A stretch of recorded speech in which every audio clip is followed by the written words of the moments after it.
آقا مقداد 1 کیلو گوشت بگیری بذاری تو این یخچال ابروی عروس کج نمیشه ها. ای بابا تو هم یه چیزی میگی ها. گوشتی که بخواد بره داخل یخچال به خاطر 2 ساعت بی برقی خراب بشه همون بهتر که نخری.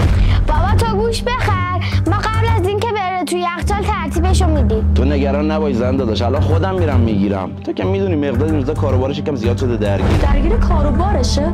چه کاریه که ما حقوقشو نمیبینیم؟ نه گوش نه مرغ، دارای بچه‌ام که یکی در میون داره میگیره. درسته تو خونه سرایی داریم زندگی میکنیم ما اجاره نمیدیم، اما من واسه این خونه گوشت و مرغ نخریدم تا حالا، داروهای این بچه رو نخریدم تا حالا تو این سن سالم مونده. حرف دیگه بی‌انصافیه زن داداش. خدایی من خودم شاهد بودم این بچه از زمانی که 2 روزش بوده مقداد واسش کم نذاشته. هر کار میتونسته واسه این بچه کرده. همین داروهاش میدونی چقدر شده تا اینجا. بیا با سر من دعوا شد، اصلا گوشت و مرغ نخواستیم. والا این بچه‌م پای جونش وسطه، مگه اگه بهش رو میدادی پول داروی این بچه‌م نمیداد. بچه‌م جونم هم واسش میدم. قراره از این بدترم بشه، شما خبر نداری. بیا دایی جون. یعنی چی آبجی؟ قرار باز داروهاش گرون شه؟ یا حضرت عباس، یعنی قرار داروهاش باز گرون شه؟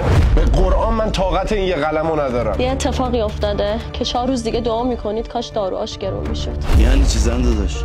چرا بسته حرف میزنی؟ درست بگو ما هم بفهمیم دیگه. داروهای زینب دیگه گیر نمیاد.